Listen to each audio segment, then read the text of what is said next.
guy's talking about Intel HD graphics. Oh, shout out to Intel HD graphics, my G. A prepackaged It's the best PC. graphics I've ever seen. Bro, he had me rolling. He had me rolling on Twitter. Like when I post the meme about, you know how, you know, when your computer goes so fast you can't even see the loading tips.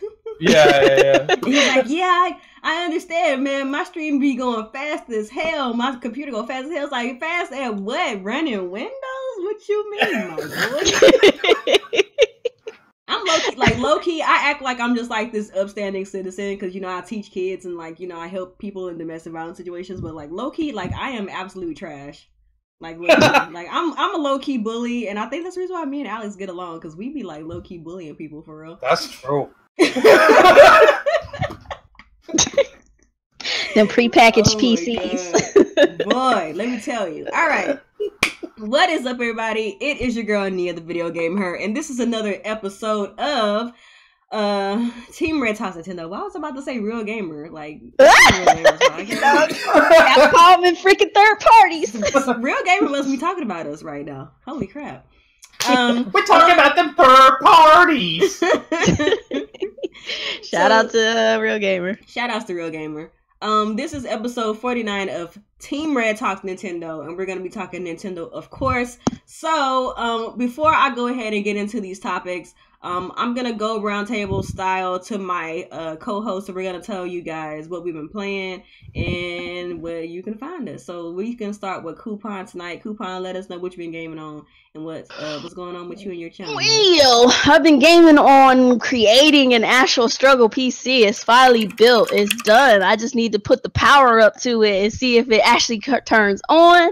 Hook it up to my fucking monitor, TV, whatever the hell you want to call it. Put some freaking drivers in that bitch, some windows on that bitch, and go. And then I'm gonna play some Cuphead because I've been missing out on that. But I am looking forward to the Stardew Valley coming tomorrow, actually. So that's gonna be something I'm gonna be playing on next. And been playing mostly Overwatch and, you know, your Paragons and whatnots, and just various doodads and what shits and things going on. So that's all. But the girl's slowly moving up the struggle ladder. She was slowly moving up the struggle ladder. So, you know, I just want to shout out to Super Bros and let him know that your girl don't have a pre-packaged PC. She built it. And it's an AMD Ryzen 3. So there you go. She built it. That's what's up, man. That is what's up. So now we're going to go ahead and introduce Alex. Alex, go ahead and tell the people what you've been gaming on and what's going on with your channel. What's going on, everyone? ActiveSyn here, and I've completed 2 games this week. South Park, The Stick of Truth, and Cuphead. So yes, Cuphead, I have beaten it. It is hard, but it is awesome. Yeah. And I suggest picking it up. Xbox, Windows, whatever. It's an amazing game. You should be buying it. You should be playing it! Not spending $40 on Capcom Street Fighter. Oh, no. Oh, no. What is up, everybody? Like I said before, it's your girl, Nia, the Video Game Her. You can find me at the Video Game Her. If you're on my channel right now, you're not subscribed, make sure you hit the subscribe button. Make sure you give this a like, like we're saying right now in the chat. Give this a like and get more people in here. Get that SEO up so that we can get butts over here in this stream. As far as what I've been playing, y'all already know what I've been playing. Dauntless. Okay, Dauntless. Because I can't stray too far. Like, when I'm addicted to something, I can't stray too far away from it. But I did manage to squeeze another game into my rotation. Like, when I'm not, you know what I'm saying, duking it out with big, huge monsters and Dauntless, I've been streaming a more, not streaming, but I've been playing a more relaxing game, which is Golf Story on the Nintendo Switch, which is actually pretty, a pretty nice game. Like, I'm actually surprised by how sunken into the world I've gotten up to this point. It's one of those kind of games that's kind of more, it's kind of like Harvest, like the Harvest Moon games, where it's like, it's a relaxing game, but it has all of the characteristics that you would normally see in like an RPG, like a story and interactions with the world, interactions with the other characters and NPCs in the game. And Golf Story is one of those kind of games, but except that it's based around the idea of golf, and you basically trying to become like this pro golf player Very relaxing game. It does have its challenges within the type of things that you do. It's not like a straight up, you know what I'm saying, like golf game. Like there's some interesting things that you have to do in Golf Story. I know there's one portion of Golf Story where these weird girls like brought like dead bodies to life, and you have to use the golf ball to like get rid of like the zombies. It was really interesting. But yeah, those two games have been pretty much my life right now. I did play a little bit of Cuphead, and it was late when I tried to play it that night, so I just kind of really wasn't feeling it. So I'm just gonna have to wait until like I'm like awake and like I'm actually, you know, not too tired to kind of like, you know, be like that one dude from freaking what was he from that couldn't like jump and shoot and all that stuff. Dean Takahashi. But I will say this though, as a Nintendo fan, knowing how to jump is very, very vital. Very vital. Yes. So you need to know how to jump. You need to know how to shoot, and you need to know how to freaking dash. You know, like this game makes you can really see which guys grew up in 3D era gaming. Yes, thank you, Alex. Like even when I was tired, like I still was doing something even when I was tired. So shout outs to all of you people out there that hate on platformers all year round who are struggling with basic Cuphead is out here destroying your mind. You can tell. I've been watching so many freaking streams, and I'm like, this motherfucker don't know the first thing about a damn platformer. But you know, platformers ain't got no difficulty level. Exactly. Is what I heard. If you're trying to get a grasp of how hard this game is from the Nintendo world, I would go to Tropical Freeze. Tropical Freeze. The Aztec levels. Some of these bosses are as hard as the Aztec levels in Tropical Freeze, so it's way up there on the difficulty scale. And I get these developers didn't pull no punches. They don't care. Pull no punches, I'm looking at all these people. I know how to play, but I'm just watching people. It's so about funny. This game though, there is an easy mode. Supposedly, it's called like simple mode. Yeah. But when you play it, you don't finish. No, once you finish that level, it won't let you finish. Yeah, so you can't go to the next world. So it's actually kind of pointless. Yeah, they did it on purpose. They're like, oh, it's so funny. It's basically telling them you a scrub. Well, you know, I guess you could be out here like some so-called journalists, like hip hop, and just use cheat codes. But Yes, use some cheat codes, y'all. I was hoping we wouldn't go there today. We have to. I would have normally told them no, but we have to. Like, come on. I can't condone that, bro. You out here reviewing games, you can't be taking the easy way out. Like, it's fine if you use the cheat codes on your own time and whatnot, but like, at least play the game as it's intended, so you can give a full, thorough review, and then go back and play it how you want to play, and be like, fuck it, I ain't got a problem with cheating. It's just if you review. Yes. If with the cheat codes. Yes, exactly. Thank you. That's a very important part. Like, however you choose to interact with your game is your business. But if you out here reviewing games, like, if you're out here reviewing games, you shouldn't be using cheat codes. Just play it on the normal mode. You're not giving the correct experience of the game. Yeah. Because if you play it on easy, or you're not getting the full experience, because I'm pretty sure there's some shit missing. The main appeal of this game is the difficult. Exactly. And if you bypass that, you're not really enjoying the game for what it's supposed to be. Right. Real is nutty. Real, stop streaming. Turn your stream off. The moral of the story, guys, is don't hate on platformers, because there might be a time when a hot game like Cuphead comes up, and you're gonna be looking hella exposed. You're gonna be exposed. Hey, y'all, go over to Real's channel and bring everybody over here. I heard like Kofi was saying even BG was like looking like a fool playing this game. That's crazy. You know, hey, but shout out to all you, shout out to all my 2D love out there. All that. So Nintendo guys, Crash is better than Mario, right, guys? Let's go. So to all of you guys, out there, you Nintendo guys, or you guys out there that like platformers, feel vindicated with the way that some of these people are playing Cuphead, because they talk about us all the time, but they struggling with just jumping. Mario's easy. Mario's, Donkey Kong. I saw like a compilation video of dudes like on the verge of. Oh my god, yes. It's like, damn, that's great. Alright, let's move on. Let's actually get into the topics, because we've been roasting dudes for like 5 minutes. Let's get into it, fellas. Let's go ahead and get into these topics, man. So, excuse me. The first topic that we're going to be getting into today is going to be all about, excuse me, Darkest Dungeon. So, to those of you guys who are familiar with Darkest Dungeon, it is an RPG that's currently on PC that is supposed to be coming to the Nintendo Switch at some point.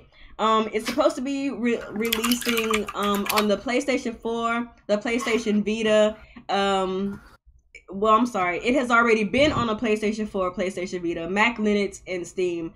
The Switch version does not yet have a release date, but we do know that it's coming. So if you like RPGs, that's another one that you might want to be looking out for on the Nintendo Switch. Where's the console with an X? How come that's not listed? Oh my! I thought it had 6 all of your teraflops. hate mail to Actives in Gaming. Can 6 teraflops not handle this game or something? Send all of your hate mail to Actives in Gaming.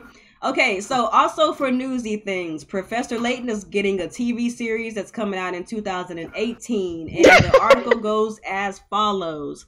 A brand new issue of the Total Licensing magazine has confirmed some very interesting news. A Professor Layton television series is in the works, and it will premiere in 2018. Currently, the show is planned to have 26 episodes. Not much more was shared, but it's not out of the question that more news will arrive as its release date gets closer. Anybody here at all interested in a Professor Layton TV series? No. I mean, I like the Professor Layton series as far as games, but a TV show, we'll just have to see how it turns out. Other than that, they should get one of the former Doctor Who's to play this guy. That'll be funny. Now, that is would it gonna be interesting, actually. Is it going to be like live action, or is it if it's a cartoon, I can dig it. If it's live action, hell no. I hope it's animated because I am not dealing. I can't dig no live action. I was under the impression it would probably be like an anime or like some kind of animated. Yeah, I think it's gonna be animated. Yeah, you know, I'm pretty sure. The way, like, I've never played a Professor Layton game straight up, but based on the premise behind the Professor Layton games, kind of how like they're like a puzzle mystery, like that kind of intrigues me a little bit. So if the series comes out and I hear like a lot of buzz behind it, I might actually be willing to check it out. Wouldn't it just kind of be like Sherlock Holmes? That's pretty much it. It's like a little miniature Sherlock Holmes. Yeah. Have you guys ever seen that show? It was an old cartoon back in the day, The Adventures of Tintin. Yeah, Tintin kicks ass. I feel like that's probably what this show would be like. Yeah, I think it kind of has some of those qualities. I have seen that in it. Could be cool. But I think Tintin's 10 times better, obviously. Awesome. That's kind of what I feel like it would be. But we'll see. When it comes out, I definitely want to check it out when it does, come out. I want to see what it has to offer. Kirby show back. Other than that, I would love to have Kirby. I know, it was awesome. It was dope. When he needs to come back. Sounded like Colonel Sanders from the KFC commercials. Kirby show was great. Yeah, Kirby back at you was dope. All right. Yeah. So now we're gonna get into some Xenoblade 2 news. Holla! Oh no! It's almost time, you guys. It's almost time. So apparently there was some Xenoblade Chronicles 2 footage that was from Milan Games Week. I'm not gonna show you guys the video because y'all know Nintendo be doing the most. They be doing it. Trying to get nothing taken down. Well, not taken down. Just copyright claim. Don't do it. Let me get through the news first. So basically, from the trailer, you can toggle a simpler UI in the middle of battle that removes descriptions, helpful or removing clutter, which is interesting because a lot of RPGs really do have a lot of things going on in the UI. So if you're one of those people that like a more simpler UI, Xenoblade 2 is going to have one of those. I remember in Xenoblade Chronicles X, I didn't really feel like the UI was that invasive, but... Yeah, but how the hell do you know what you're doing? Yeah, like, I feel like some people know what's going on. But, I like the UI. At least it's a toggle. It's an option, it's an option. It's whatever. The UI issue where the level of special art is not shown for the first stage has been resolved. So I guess there was some issues from varying trailers. The unique monster theme has changed again. I don't know. I haven't been watching a whole lot of this because I don't want those spoilers. I've tried to watch as little as possible. Yeah. Let's see. The Fonsa Mima Night theme can be heard. I don't know because I didn't play the originals. I think that's maybe an original Xenoblade song or something. Because why would they bring that up if that wasn't the case? I guess. There's a mechanic where you can combine the break, topple, launch with special arts. So you can combine those abilities. I don't really know how that's gonna play because I haven't I haven't seen it because, like I said, I've been trying to see as less as possible. Extending chain attack seems to be based on bursting the elemental orbs rather than random affinity between characters. That kind of sounds like what they did in X. Mm-hmm.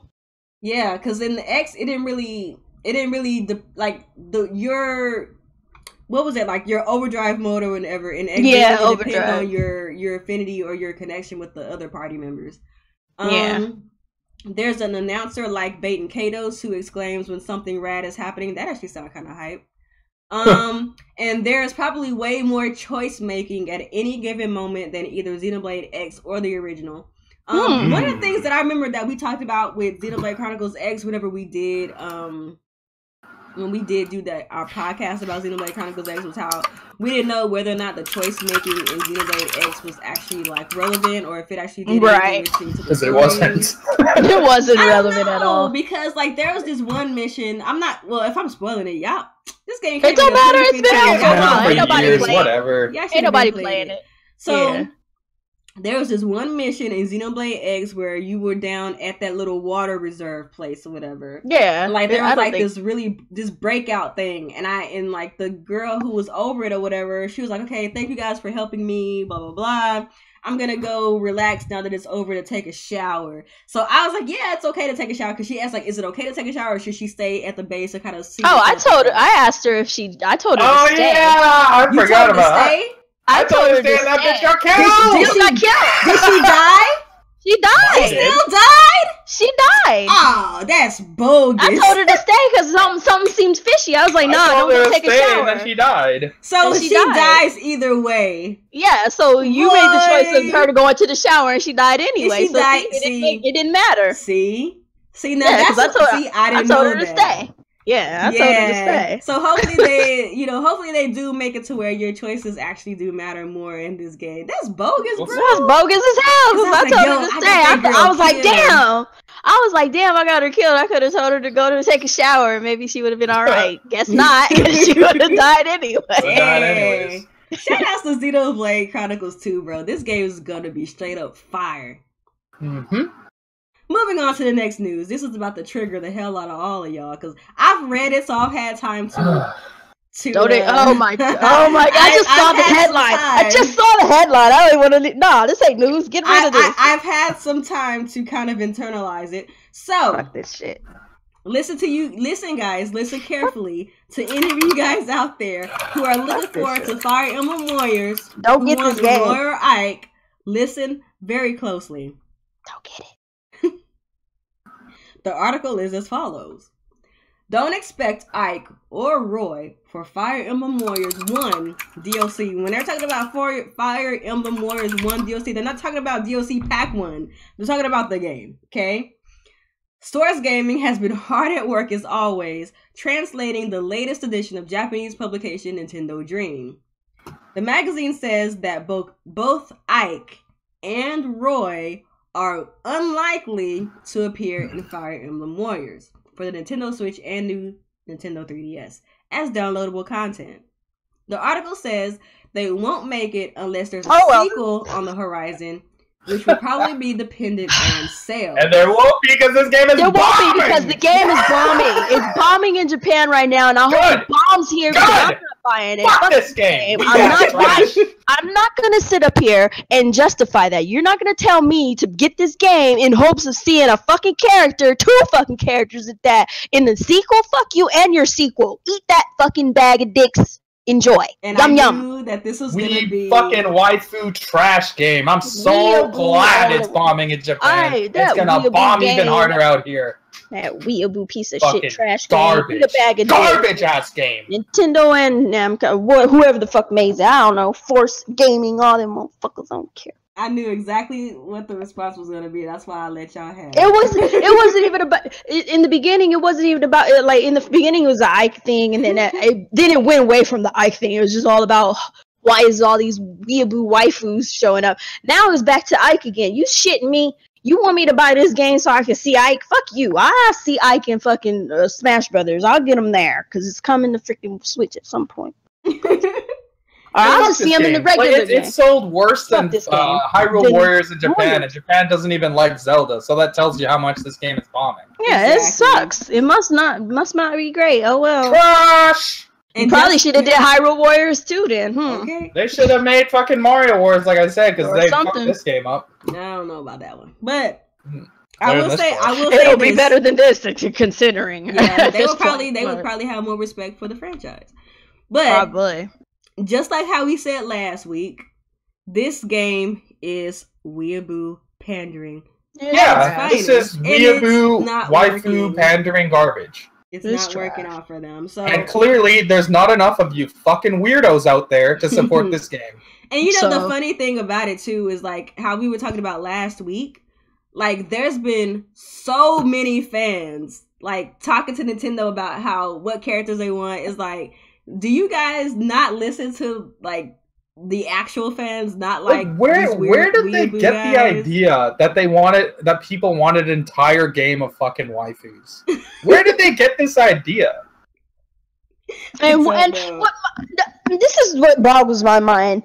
You went from Hyrule Warriors, a very well polished game. It could have even been better, frame rates aside and all that stuff, but it was a polished game for what it was worth. You had all the characters from all the different franchises and stuff across the board, from Ocarina to Twilight Princess to all that good stuff. You even made a new character who I actually decently liked. Linko wasn't, she was okay, I guess. It was a thing, but whatever, she was there. And then you finally gave me the fucking person I wanted to see the most, which was Skull Kid, even after I had to wait a little bit longer to get him.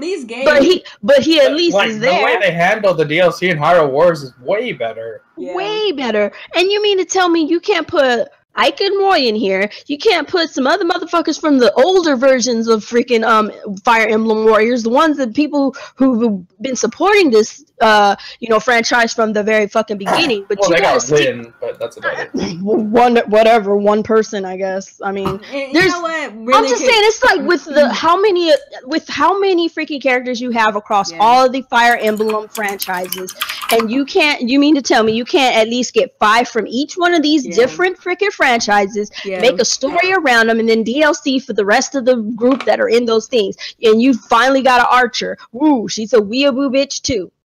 I wonder what the reasoning is, because they haven't explained why even the DLC. You know what I think it is. Fire Emblem is one of those series that wasn't never really popping. Like, even in Japan, it wasn't really popping. And it didn't really start popping until recently with, like, Awakening and Fates. So I think they felt like, oh, well, this is obviously what the people want because now Fire Emblem is popping. But what they failed to realize is that even though Fire Emblem Awakening made Fire Emblem way more popular than it's ever been, there still has generally been a very, like, good respect within the Nintendo community for Fire Emblem, even though, like, say, for example, maybe you've never played a Fire Emblem game in your life, because maybe you don't like turn-based strategy or something like that. You at least respected the characters from, like, Smash Brothers. You know what I'm saying? Like, there's, like, a certain level of respect that Fire Emblem has always had. I'll be the first to say it. I have not played a single one of these fucking games, but I respect it because the way they treated them in Smash Brothers, and then so I read up on them, and I was like, wow, this is some interesting stuff, and I wanted to play the games, but I'm not about to play them on no 3DS. Fuck all that shit. And that's they're bringing one to the Switch, so I'm like, fuck yeah, I'm gonna go ahead and support that. But the way you're doing it right now, and then I'm looking at the fans who have been here since the beginning supporting this, the franchise, and they're just like, this is some garbage. I'm like, this is not how you see the fan base at all. Right, like it's not like it's like there's a certain respect level, like I said, that Fire Emblem has always had in the hearts of like fans, whether you play the Fire Emblem games or not. Just based on hearsay, you know that Fire Emblem characters are usually the most regal. They're usually the most well balanced as far as character wise. Like even the women characters, I hate to go there, but it's true. Like even and I'm glad they have a lot of I'm glad they have a lot of strong females, very well balanced. You know what I'm saying? But the fact that you're turning them from that strong, characteristic to this whole, oh, I'm a cute little, And there's nothing wrong with that, but there wasn't there wasn't like an oversaturation of those kind of characters. But they're doing it right now, and that's what's irritating. It's like you normally didn't do that. you had a nice little mixture of male and female strong protagonists, antagonists, all that in between. You know, your swordsmen, you got your fucking even the magic main characters, users, right? Main characters, background characters, all of them were all very well put together and treated with respect. Guys, why do you want any of that? You could have Lucina in a wedding dress. Like, fuck that bitch. And for those of you people in the chat, like, I'm not on like some social justice. Like, I don't have a problem with like sexy, flexy, like cute female characters. Me either. I don't either. But when there's so many of them, it's like it's too many. It's too many. There just needs to be balance. There needs to be a balance between that. It's fine to have a game. It's too many waifus, too many swordmen, trash, too many sword users. There's like how many archers, how many lancers, one that I know they revealed an archer like last week. But like one archer. Most of them are sword users. But she's a freaking weeaboo wife as well. Like it's ridiculous. This game, I'm glad it's bombing. It's gonna bomb here. Other than weebs buying it, no one gives a shit. But you know what's telling though? When Fire Emblem Heroes is doing so, like I understand, like Fire Emblem Heroes is free. It is free. It's on your phone. But like, how does a free game have better characters than a full price game? Like they even treat it like, I think like not only is like, I understand it did well because it's free and it's on phones, but like, there's a certain level of respect that people have for it, even though it's a phone game, because they made it very diverse with Fire Emblem characters from all of the Fire Emblem series. Yeah, and that was like, when I was playing that game, I think that's why a lot of people are pissed, because like you have this free game on the phone, and it has a more in-depth roster than the full price game, even including DLC. Yeah.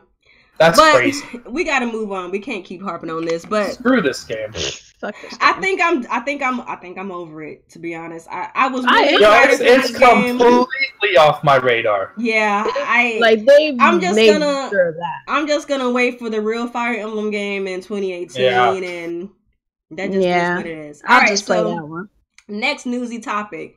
WWE 2K18 for the Nintendo Switch is coming later than the PlayStation 4 and the Xbox One version. Fuck! Yeah. Saw this coming. While NBA 2K18 from 2K got a digital release the same time as the PS4 and Xbox One versions, it appears that WWE 2K18 will have a bit of a delay. The PlayStation 4 and Xbox One versions are coming on October 17th, but it doesn't look like the Switch version will be making it to the main event that day as well.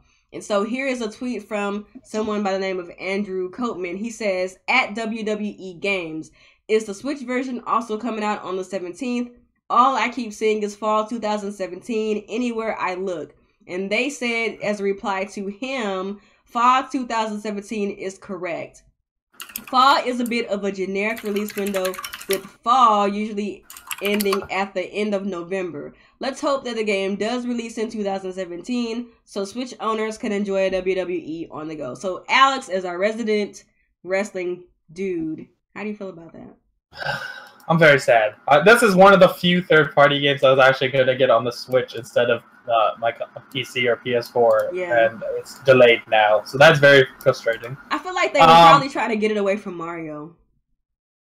I feel like there's a good chance this game is done, but they didn't want it to get too close to Mario. It could be, because, like, the way I look at it, they had Seth Rollins, which is, like, their top guy, coming out and promoting this game. And they promote it on Up, Up, Down, Down, which is a YouTube channel for gaming by some of the wrestlers. And they're talking about it, too. So, like, they're obviously invested in bringing this game to the Switch.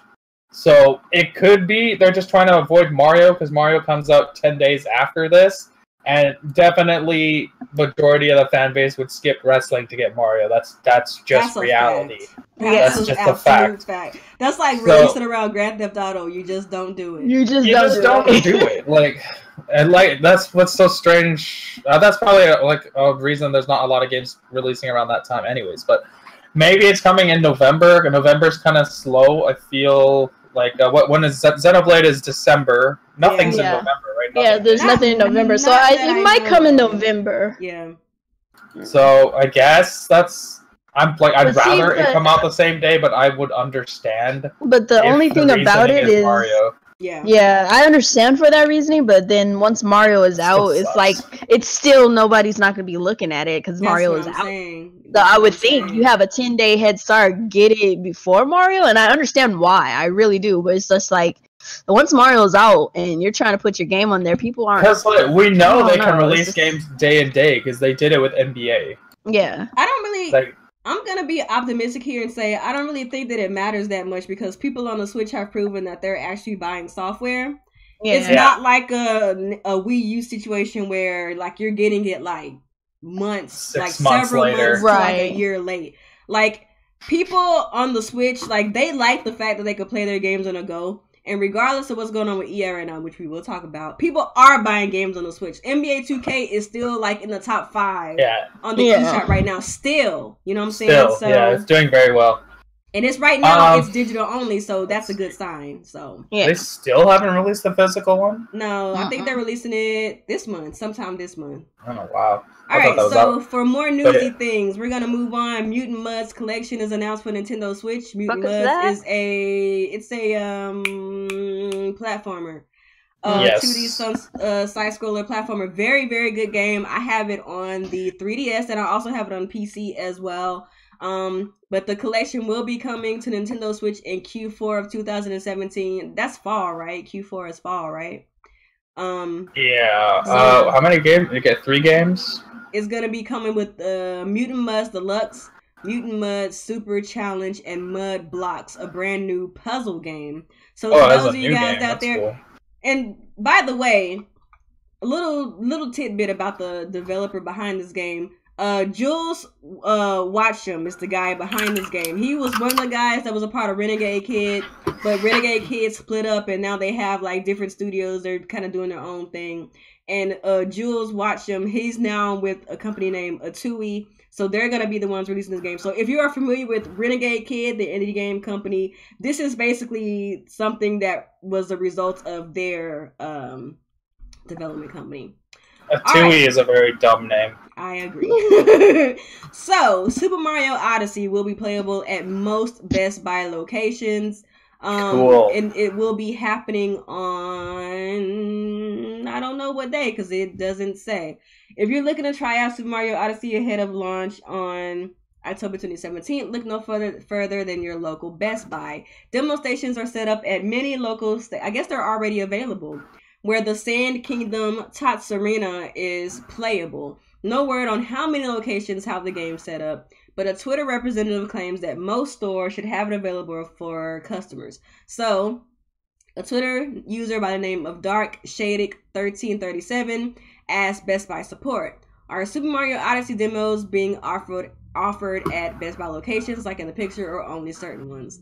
And does your guys' Best Buy even have a Switch? Because mine doesn't. I don't know. I haven't been to mine recently. Yeah, it didn't have one. It didn't have one back in Best Buy yesterday. Yeah. They have a Nintendo Switch like display with the TV, but there's no Switch. Yeah, I don't know. I haven't checked. I gotta check because last time I went to mine, it still had the whole Wii U setup thing. So yeah. Mine has 3. I was like, you know, this thing is dead, right?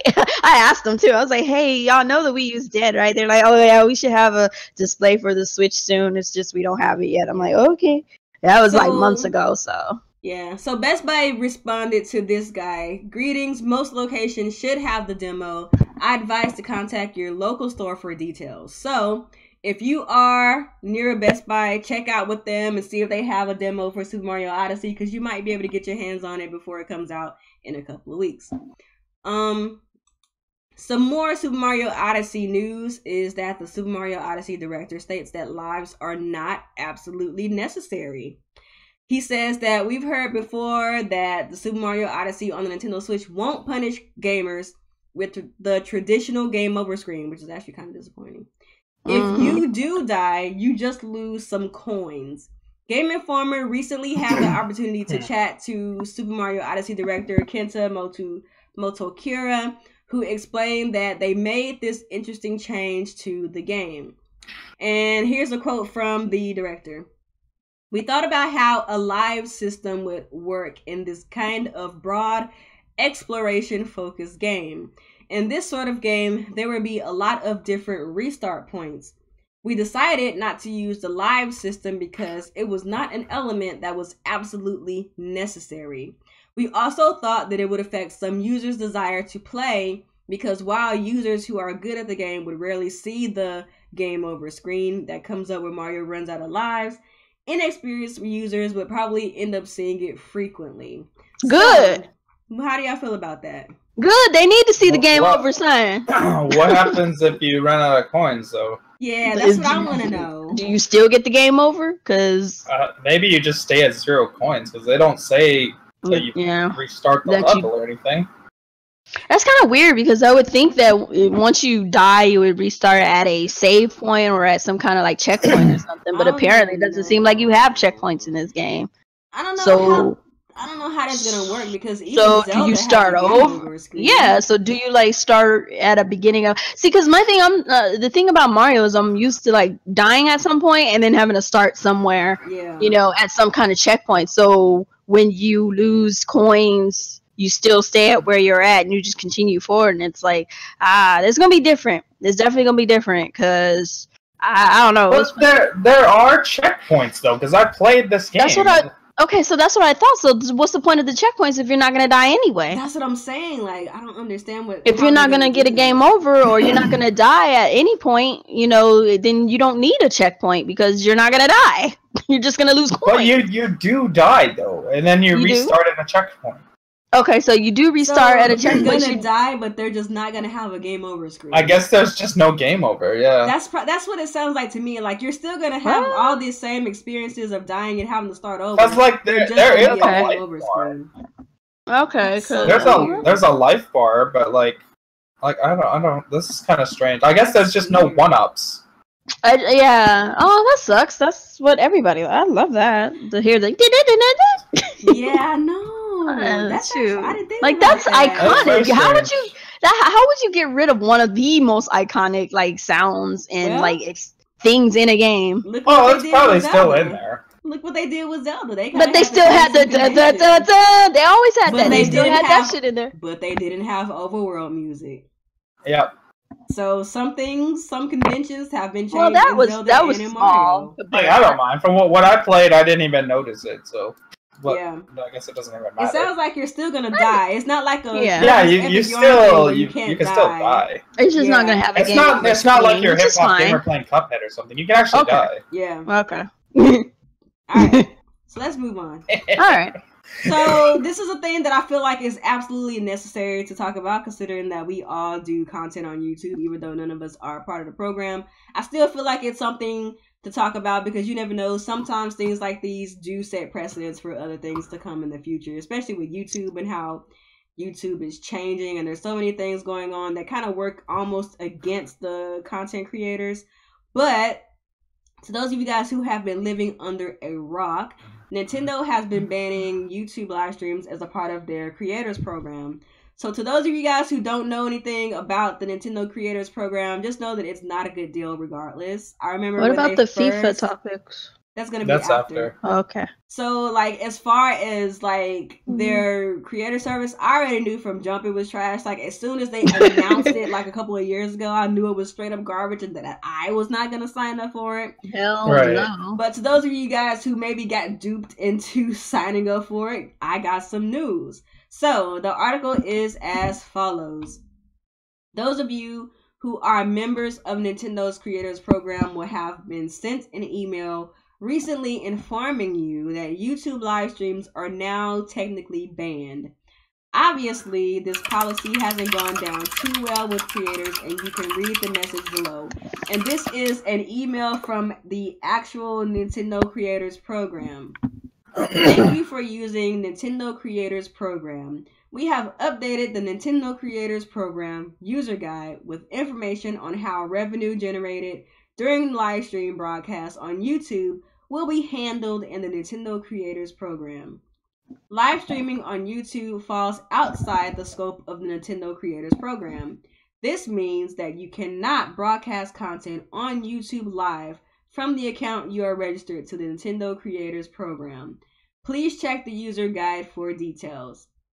Thank you for your ongoing support of the Nintendo Creators Program. As YouTube continues to evolve, We will work to provide you timely information to help you manage your account with the Nintendo Creators Program. So how do you mean stifle your account? You mean stifle your account? Exactly. Stifle that motherfucker.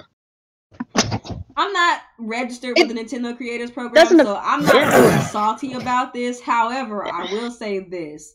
Nintendo has got to stop being so antiquated with anything that has to do with online. If you have created a program specifically for people who make games about your videos about your games and your content, you need to give these people the fullest extent of what that entails. There's nothing but good advertisement for you, Nintendo, to allow your ambassadors, your creators, to use your content for the betterment of either their channel, because that gets your name out, or just to kind of spread the word in general about your game. To me, it's not smart at all. I don't know if maybe this is kind of like a last ditch effort to try to work around all of the changes going on at YouTube in general. Like, as YouTube is changing and evolving, and there's so many things going on at YouTube at the higher level. But I don't really feel like it's the best choice to stop it altogether. Like, Nintendo's a large company, corporation with lots of lawyers. They couldn't figure out any other way to allow their people to use this service without just leaving it alone altogether. That makes no sense. This is mostly a direct response to, everybody knows what happened recently. PewDiePie dropped the N-word, and so this is a direct response to that. This is Nintendo's way of making sure through the process of someone streaming their game or someone associated with their content program, their creators program under the Nintendo name, their ambassador, any one of their people who's connected to them in any kind of way. This is their way of being able to stay away from that kind of aspect of what's going on. So if anybody drops any N-bombs or F-bombs or any other kind of unsavory things happening, because it's a live stream, they can't control it, they can't control what happens, they can't control what people post, because some people have streams where they show the chat and the chat might get very toxic, things like that. So this is their way of mitigating that, and I understand why they're doing it. Cool, kudos to you for that. But as Nia said, is very counterproductive to, your brand, period, point blank. But for the most part, this only affects those people who have signed up to the creators program with their whole full channel. If you only signed up as far as submitting just a single video at a time that has Nintendo content in it, then you're fine. It doesn't apply to you. But if your whole channel is signed up to this program, then you're screwed. But there is a way for you to unsubscribe from the program. They do have a way for you to do that. You can unsubscribe your full channel from it, and then you can go about your business doing your live streaming and whatnot. But yeah, this only affects those who have their full channel signed up to this program, which I don't know why anybody would, but but yeah, this is their direct answer to the whole PewDiePie situation and any future, situations that might occur in that sense. That's what this is. And that's how I feel too. That's why I'm not I understand, but then again, I still think it's dumb. Because YouTube is changing so much right now. Like how you just mentioned with the whole PewDiePie thing, and all of these dumb streamers doing all these dumb things. It just doesn't look good if you're the latest streamer in the headlines for saying you're doing something stupid. I get it, but at the same time, it's counterproductive. But I mean, it is what it is. What do you think? I just think that they could put easier rules into place for live streaming. You can't control everything, but you can still put some kind of rules into place for live streaming. If you plan to live stream, your live stream has to follow ... and ... If it does not follow this, we will strike you. Yeah, we will ban or strike that video or kick you out of the program or something. Just give some guidelines as to what you want from your content creators, your ambassadors and whatnot.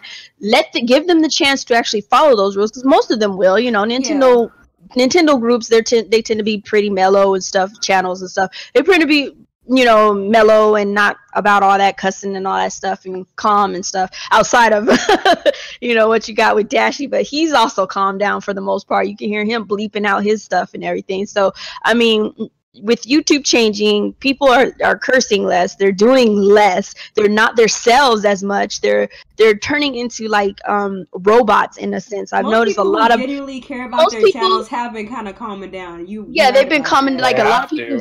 They have to. They have no choice. And then people who are like just kind of like don't care because they don't monetize. There's like a few channels I follow that don't monetize whatsoever. All their stuff comes from donations and Patreon and stuff like that. So they don't care. They curse, they do their thing, whatever. Then you have the other people who, you know, they have all their eggs in a basket, which is YouTube, and they don't have they have Patreon, but it's not that much for them and stuff like that. You could tell they're cleaning up their act, they're calming things down and stuff like that. There's people who are literally just leaving YouTube and going to other places altogether. They're just like, F this, I'm out.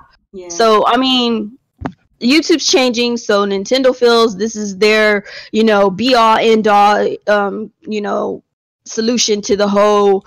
I don't want you going live and saying, you know, F-bombs and N-bombs and all that stuff and going crazy because we can't control it. So since we can't control it, you just can't do it. Point blank, period, done. And like I said, I understand why, but at the same time, it's like they just can never find like a middle of the road, a happy medium. Like everything with Nintendo is always so extreme.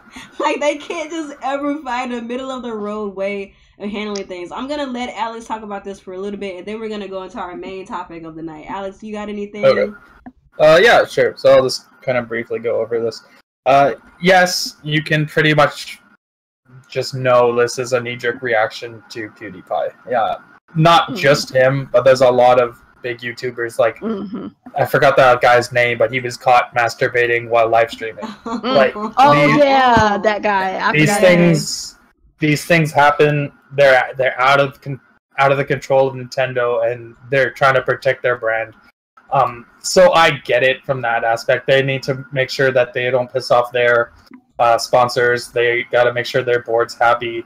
They want to make sure people aren't watching guys like PewDiePie using racial slurs while playing Mario. Yeah, that's bad publicity for them. Yeah. But the thing Nintendo doesn't understand, or maybe they just are kind of so arrogant, they don't realize when somebody watches PewDiePie, they're not watching him because of what he's playing. They're watching him because they want to see him. Yeah. I think Nintendo doesn't really get that, and that's whatever. Of course they're gonna do something like this because when Nintendo doesn't have control over something, they're gonna first priority is protect their brand, protect their IP. Like all the time. It's like some defense mechanism or something. Oh shoot, something's going down. I get it because like it's all they have, right? Yeah. If Mario is lost or Zelda's lost to them, then they're gone. Yeah, they're irrelevant. Yeah. So like I totally understand why they do stuff like this. Is it overboard? Yeah, absolutely, it's overboard.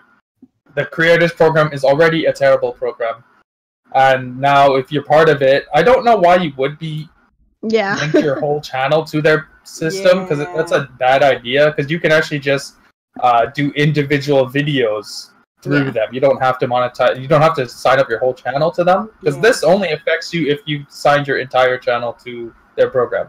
And if you've done that, you should undo that. Like it's a bad idea. But like it's a knee-jerk reaction. They have to react to guys like PewDiePie because these streamers, they're getting desperate because their money is getting tight from these ad revenue problems. And they're gonna start doing dumb things.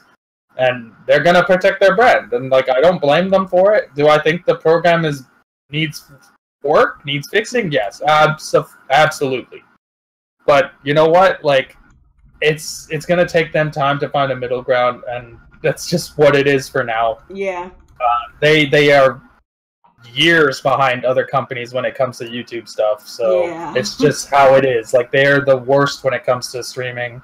They give out the most copyright stuff. Like it's just how they are, at least for now.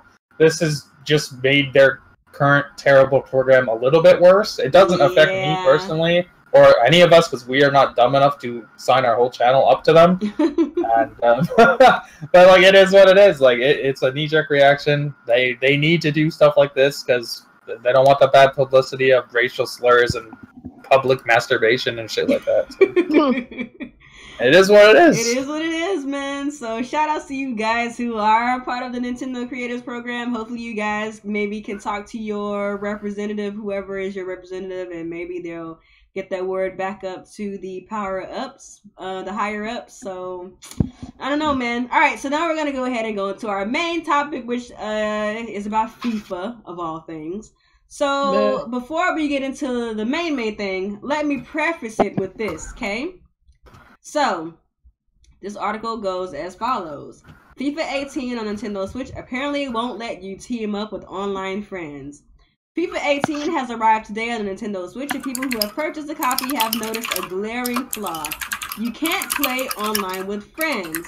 You can still play online with randoms, but if you were looking to hook up with some friends and play some matches online, then this option is not available. I say that to say this. In the UK, FIFA 18 on the Switch has reportedly only accounted for 1% of physical sales. And the article is as follows. FIFA 18 just launched on a variety of platforms, including the Switch last weekend. The game is definitely one of the biggest releases of the year, as is the case with most sports titles every year. But this year is especially interesting because it marks the first time in a long time that a proper entry in the franchise is coming to a Nintendo system. EA has worked extensively on bringing FIFA 18 to the Switch to the point of even creating a custom engine for it. The company is actually banking its decision on whether it will fully support the Switch or not, depending on how well this custom-built version of FIFA 18 sells. With that said, the first reports of the game sales on Switch aren't too positive. MCV, who is responsible for reporting on the sales of games and platforms in the UK, has released a statement breaking down the sales of physical copies of FIFA 18 into percentages. According to MCV's report, FIFA 18 on Switch currently accounts for only 1% of all the physical copies. PS4 made up to 60%. Xbox One got 37%. Exact numbers were not released. So what's the takeaway from this report? Well, the first thing to note is that the data only accounts for 2 days of sales. The game launched on September 29th, and the report's data stops on the 30th. Another thing to note is that the UK has never been a big market for Nintendo systems. Switch hardware sales in that region have so far been okay, but nothing to really brag about. The third taking to notice is that the report does not take into account digital sales. Those statistics will likely have to come from either EA or Nintendo. Finally, the Nintendo Switch is still a relatively young system. It's not even a year old yet, with PlayStation 4 and Xbox One having much larger install bases than the Switch. It's only natural that a big game like FIFA will perform better on those systems. Anybody want to take a crack at this real quick? There's a few things.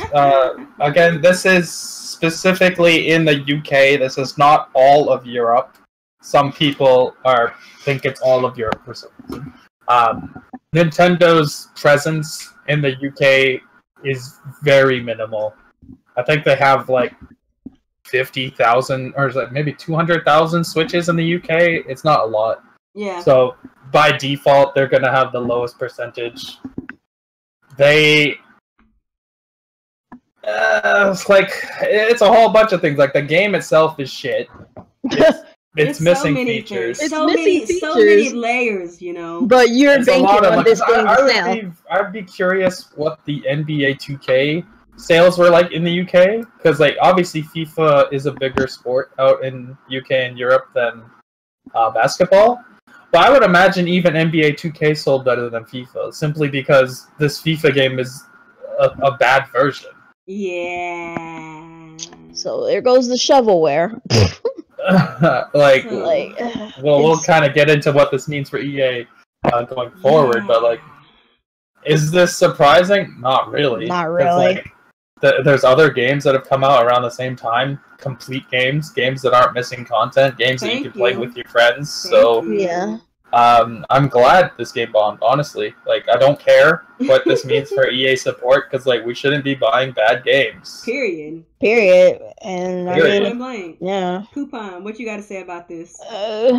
Pretty much he said everything I needed to say. Like, I don't believe in supporting a game that ain't gonna have all the content, all the necessities. required to play the game, being able to play with friends, all that good stuff. I mean, and then you're banking on it, you know, selling well in order to support the system. It's like you're gonna give us a half-baked game and expect it to sell, and that's your okay, sure, whatever. You know, the funniest thing about this whole EA situation is they've basically been telling us up until release that this game was not that great and that they didn't try on this version.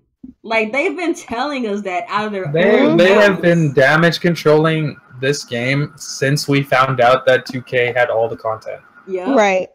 Since that we was found like that explained, and especially since Doom and Wolfenstein were announced, they have been in They've full been damage. full damage Because they thought they could control get. I think what they thought. They thought they could get away with it. They didn't. They thought they could get away with doing mediocre. You know, bringing us a mediocre game and thinking it was gonna sell. But when all these other games that actually weren't mediocre, and you got Doom and Wolfenstein, and then you got NBA 2K, you know, and they have the content, they realize. Fooled a lot of people out here with this. Oh, we made a special custom engine for the Switch. But shut 2K the hell up. came and shut that down. Shut the hell up. This is a last generation nah. engine from the 360 PS3, and it's missing the story mode, and you cannot even play online with your friends. There's no friends lobby. You did that. This is a very lackluster version of the game. I don't know why they did this, considering this is their like only game on the Switch other than some indie game coming later. Yeah. But like this was a piss poor effort from them. Like, and 2K blew them out of the water. And they've admitted it time and time again up So until release. my thing is, you admitted that this was some shitty ass game, so you still owe us a full fucking game to see if you're gonna support the Switch. But I really don't care. I'm just saying. Yes, I want to point out something real quick that the Van23 and NeoStar said in the chat. So Devan said NBA 2K has been top 5 on the eShop since it came out. That's proof that they tried, and people noticed that they tried and they bought the game. And NeoStar9 said, yeah, NBA isn't that great either, missing playing with friends, but at the very least, it still has all the other modes that so many were missing from FIFA, and EA didn't say anything is BS. Yeah, and that's another thing I was gonna say. They didn't. I found out that NBA 2K is missing the whole friend thing too. That's Nintendo's fault, I think, because they don't have they don't have an overarching online infrastructure yet on the Switch. So I'm not mad at that, but it's like EA has been damage controlling month after month after month. Up until the game came out, they knew this port was garbage. So if this game doesn't sell well in any of the other regions, they can't be mad because they know they messed up. Because they've been telling us that they messed up. Another thing about this whole thing, they thought this was going to be, like, you can tell from this game, they had no faith in the Switch. They thought it was going to be another Wii U. Yeah. Right. So my thing is, if you felt that way, why even waste your time? Like, I would have felt better if you had just said we just don't want to support the Switch, or we'll wait till next year to see if we support the Switch. I don't like about EA when it comes to Nintendo, it's like their CEO or whoever came out. He was talking about, I love Nintendo. They my act son. like they love Nintendo so much. Luigi, all this other dumb shit they say. They act like they love Nintendo so much. It's like, I don't care even if you do love Nintendo. If you love Nintendo so fucking much, do yourself a job and make sure these games that come on the system are correct. But you obviously don't like Nintendo, showing how you treated this game and you brought it over, you know, half cooked and all that stuff. And I'm a little low key upset with Nintendo too, because they need a little bit more quality control if they're gonna be I was just gonna say, but when it comes a little bit more, they need a little bit more quality. When it comes to the online, like the online thing, the online thing, it's shared blame. We know this because Nintendo pushed back their full online to 2018, so they don't have a lot of what Xbox and PlayStation have as standards set yet. But like 2K and FIFA both dropped the ball with online. They didn't make a friends lobby. Like, they still have to make friends lobbies on Xbox and PlayStation. It's not like just there magically. They still have to make it. But they didn't do it on the Switch. And like the blame also falls on Nintendo as well, because Nintendo should be making them do this. Exactly. Yeah. Be like, hey, don't forget those, you know, shits and stuff. And it's, I don't know. It's just very irritating. But at the same time, it's the Switch is by far, like, it should be, anyways, the most social console ever made. Yeah. Yeah. Because you can take it around with you and have local multiplayer on the go, and you can also play online with your friends. Like, this lobby thing should be an automatic from 2K. This shouldn't even be a problem anymore. It shouldn't even be a thing. Like, we know they can do it because Pokken just came out that has online. You can play with friends. Splatoon has their shitty version of doing it. Like, there's ways to make friends lobbies. Like, obviously, there's games out there that already do it. Yeah. It's a whole bunch of things. It's Nintendo for not having their full online out already, but that's okay because they pushed it back to make it better. So I'm cool with that. It's EA and 2K for not actually putting the effort in and making the friends lobby, and it's also Nintendo for not watching over and making sure that they did it. Yeah.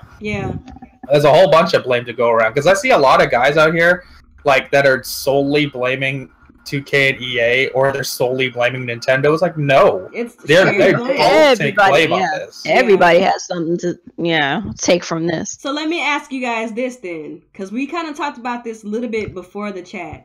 We see that FIFA 18 didn't really sell too well in the UK, which is kind of a big deal. Well, I guess Europe in general, and then all other regions as well, because FIFA is obviously something that's really, really popular in other countries. Not really so much over here on this side of the world, but well, except for Mexico and South America, they're pretty popular. Yeah, they love FIFA.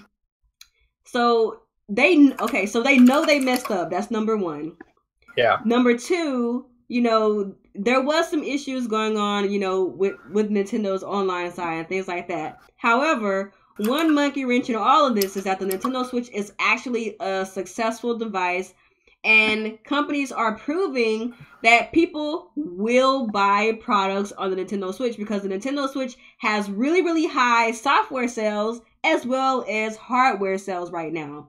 So do you guys think that after the situation right now with FIFA, EA is done even though the Switch is doing well as a device? What do y'all think? Y'all think they're officially done? If they're smart, they'll stick with it and try and actually put forth another game that isn't trash. Oh, wow. But if they're if they're truly gonna go on their word that this is what they're dipping their toes in, and they figure that this is a failure, even though it is their fault too, they're just gonna leave back out and miss out on some money, and goodbye's good word and whatever. Yeah. What do you think, Alex? First, I just want to bust out a couple of numbers here, just so people have a perspective of what we're talking about here. So I was looking at FIFA 17. Just for the PS4, this game sold 11 million copies. Okay, and out of that 11 million, 8 million were in Europe alone. That's insane. So it's so bizarre that EA would choose a FIFA game where its strongest market by a mile is Europe, and that's Nintendo's weakest market. That's their weakest market. How can they use this game to test the waters? It doesn't make any sense. Yeah, I don't know. I don't know. I feel like I think a lot of this is done on purpose because they really don't want to support it, but they can't. They already said they were going to support the Switch. And so they can't back out and just be like, well, actually, we changed our mind. We don't want to. So they figure, let's just put a half-baked game on the system or something. I don't know, maybe. And maybe this is some conspiracy theory talk, too, as well. And then, okay, it's bombing good. We don't have to, support the Switch. We can back out and, F them. But as far as what Mia was asking, are they going to jump ship? It depends. The Switch is selling. They'll come back. As long as the Switch continues to sell, they're not going anywhere. That's kind of how I feel. EA is money hungry. They're gonna go where they feel like the money is at. So even if they feel like I guess some kind of way or salty because FIFA didn't do well, and the Nintendo Switch continues to sell, they can't ignore it. They're going to find a way. Especially with next year. I'm assuming next year is going to be a hot ticket item type of deal. I think the Switch is going to be a big thing for next year. Right now, it's hot now and everything, but I just think its second year is really going to take off for some odd reason. That's just the way I feel. Might be wrong. We'll see. But as long as it continues to do well, as long as it continues to, you know, fly off shelves, as long as it's getting games from other companies and stuff. I think they're going to be a little more cautious on the kind of game they choose, though. Yeah, they'll probably. I can see probably. That yeah, I can see that happening. Like I don't know. They probably won't do like FIFA again. I mean, but they can't. I feel like they can't even be mad at FIFA because they know they even admitted that they did. They can, and you know what they could do. And even so, they could still fix FIFA. They could. They really could still fix FIFA. It's not like the damn thing you can't, you know, do a patch or something. It's possible. They could fix it, and it could sell some more from they could turn this around just by patching it online and then changing the price down to $30. Because it doesn't have all the content anyways. Yeah. Yep. That's true. I don't know, man. I feel like EA is kind of one of those people, like, they're so fickle, but at the same time, they love money so much, they will hold themselves out to anybody. They're kind of stuck. Like, FIFA's kind of stuck. Like, yeah, sure, this was their dip in the water, but they're kind of stuck in the water at this point. Yeah. Because if they bounce out now and say they're literally not going to support the Switch, and that stuff start hitting the fan, and you start seeing sales like crazy for no damn reason, because some new game or whatever, or IP or whatever, and they said they don't want nothing to do with the Switch, don't come. I mean, I would hope Nintendo would be like, nah, fam, you said you didn't want to do it. You out. Nintendo, as well as they're doing right now, though, they can't really. But they can't. But they really can't. Yeah, they can't really be doing that. Can't. But like, I mean, I don't think I wouldn't either. But I mean, I don't think FIFA. I mean, EA. FIFA was like, I get why they tried FIFA. Like, I understand because people love FIFA, and this is one they could take around with them. But like on paper, it makes sense. But when you think about how the install base of Nintendo is, that market, yeah. It's gonna take a while. Maybe the market will grow over time. Like I said, if they patch it, they would have been better off doing Madden. Yeah. I feel like they should have did something like Madden would have been a better idea. Maybe NBA 18, because like NBA 18 is like one of their games that doesn't really do that well because 2K pretty much got all the juice right now. Like if they really wanted to get like NBA 18, like NBA Live in other people's like homes, why not try with that game? Well, they're gonna get busted by 2K anyways. That's probably what they were thinking too. But it's like, but it's already not a hot franchise though. You know what I'm saying? It's like, yeah, that's true. You could have built a new fanship because apparently NBA Live 18 is actually a good effort on their part, from what I'm hearing from people who I know who are in the sports games. But let's go ahead and get into these questions real quick, and then we can do our outro and get out of here. So we have a question here from DeVan23. He says, with all of the games being announced for the Switch as of late, do you think that the holiday for Nintendo is starting to get too crowded? I feel like I'd rather it have more games to choose from than hardly anything. Because, I mean, you can always go back and get the games you missed. Yeah, that's subjective though, because if you're comparing the holiday lineup of the Switch and then you compare it to like the PS4, it's not close. Yeah, not at all. It's crowded to us. There's still like there's a good amount of games coming to the Switch. There's still a nice, decent amount of games though. But like, it's not the same amount that the onslaught of the other guys get. Right. Yeah, it's just a big deal to us because we're not used to having this. Because you're not used to that. We came from Drought City for 4 years. I mean, think about it. So if you think of it like this from is a the Wii U standpoint, from the Wii U standpoint, there's a lot of games. So from that standpoint, it's a good lineup. Like it's good to see a lot of games. Yeah, like, nobody wants to see one game during the entire holidays. Coming in the holidays, you got 1 or 2 games on the shelf that you can choose from, and you're just really? We're like about 3 weeks or something, 3 or 4 weeks away from Mario Odyssey. Like that's crazy. Yeah, and then we got freaking Xenoblade coming, and then we have like some third-party stuff coming. Like it's gonna be a good fall. It's a good holiday. But I still think there's enough, and there's a lot of good indies too coming.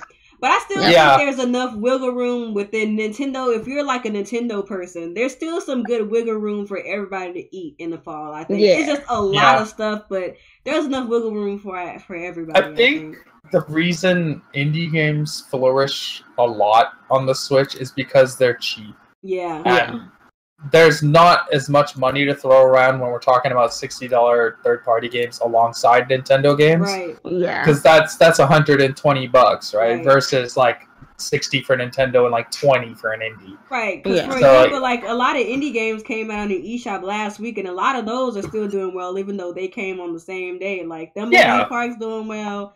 Because those games are cheap and they're fun to play on the go. Like Stardew Valley comes out tomorrow. That's going to be a juggernaut game. Yes. Golf Story, I think, is doing pretty good. Yeah, Golf Story is doing well. That what's that one game? That Pankaku game is like a platformer game. Is doing pretty well.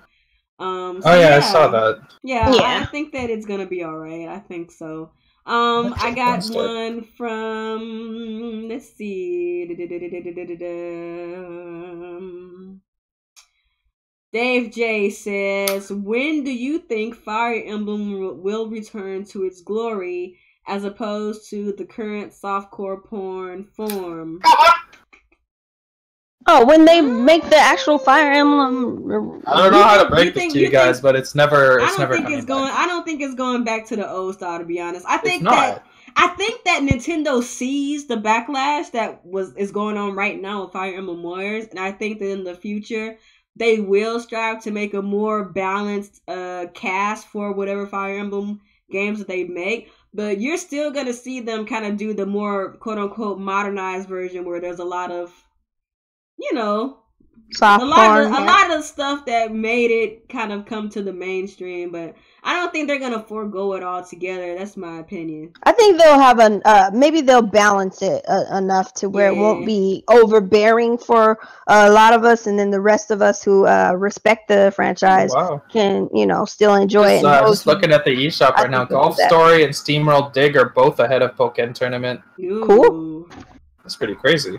Oh yeah, SteamWorld Dig is awesome. I was on that for a while too. I forgot to mention that one. I'm gonna do 2 more questions, you guys. I'm gonna pull 2 more questions, and then we're gonna get up out of here. Got a question from Nell. How many re-releases will we see on the Switch next year? I guess he's talking about ports. How many re-releases? New games? I hope not a lot. I hope not.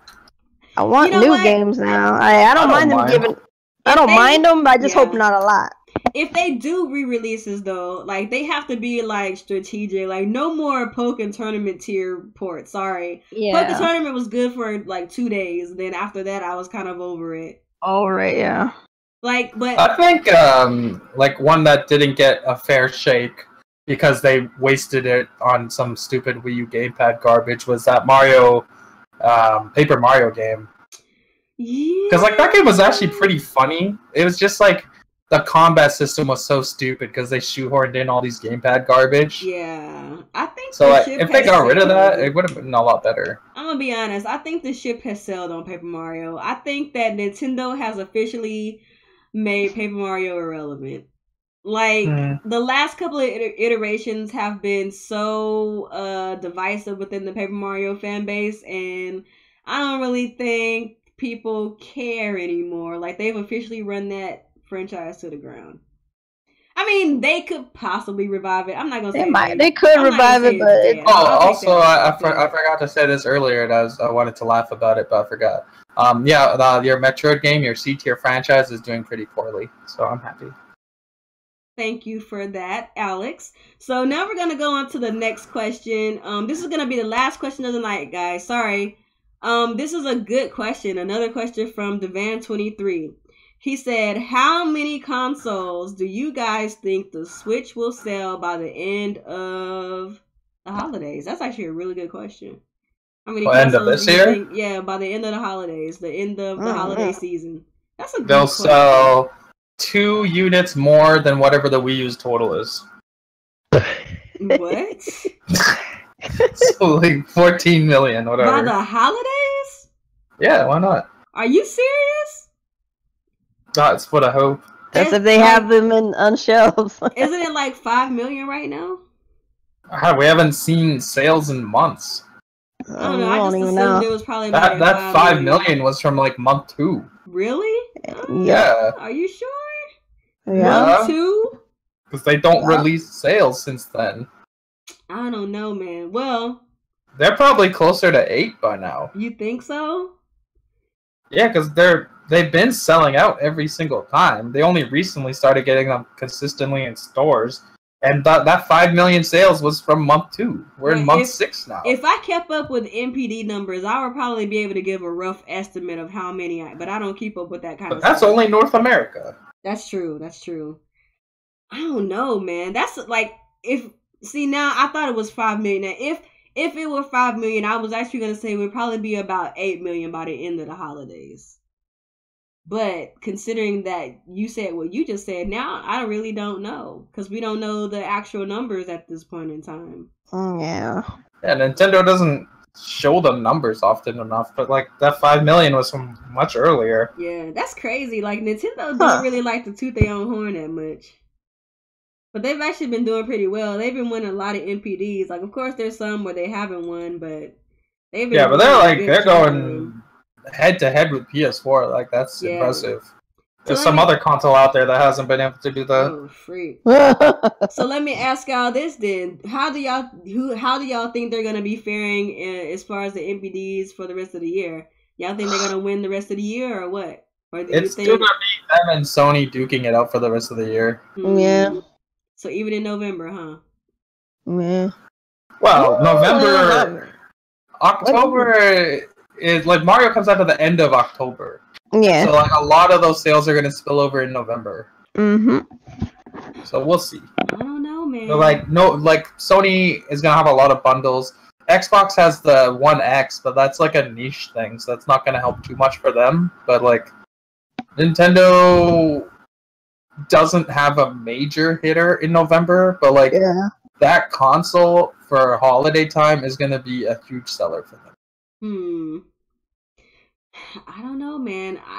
I don't know. I'm never good at making predictions for sales numbers or any of that. So I'm sorry I didn't give you the answer that you wanted, Devan. I'm not very good at this stuff, but I think they will be successful through the holiday, though. I don't really think that what's coming to the other platforms is going to stop what's happening now because PlayStation has had a lot of really good games to come out this year, and it doesn't seem to be. Yeah, they had a very good year. So I think it just kind of is what it is at this point. Let me see. So, yep, I'm done with questions, guys. Thank you guys so much for coming through. Shout out to the viewers, guys. We got at least up to like 35 people today. So we're gonna go ahead and do our outros. We're gonna get up out of here. So I'm gonna start with Alex. Go ahead and give your outro and let the people know where they can find you. Alright, what's going on, everyone? Active Sin here is another week of Team Red Talks Nintendo. You can find me at the YouTube channel Active Sin. Or on Twitter, it's at ActiveSin Gaming. So yeah, so follow me on Twitter and on YouTube. All right, Kuuppon, won't you let the people know where they can find you? Yep, you can find me here on YouTube at Kuuppon Stives, on Facebook at Kuuppon Stives, or on Twitch and Twitter at Kuuppon. And I'm out. And Kuuppon is building her PC, so her streams are gonna be extra crispy. So y'all be looking out for those. We're gonna be struggling. We're gonna be struggling tomorrow to fix this thing. Get this thing up and running. Tomorrow is up and running day. Oh, see that's gonna be so exciting. Oh my goodness. Alright, you guys, you already know me. As always, it's your girl Nia, TheVideoGamHer. You can find me on Twitter and YouTube at TheVideoGamHer. And you can find me on Twitch as Nia Loves Ninty. As far as my channel, I don't really foresee myself making any real videos for a while because, to be honest, there's not really a whole lot that I really care to talk about, but you probably will catch me in a live stream. You guys can see what I've been playing up to this point. Thank you guys again for coming through. Make sure you give this a thumbs up so people can see it in their recommended feed on YouTube. And that is all. We'll see you guys next week. Thank you. Peace. Deuces.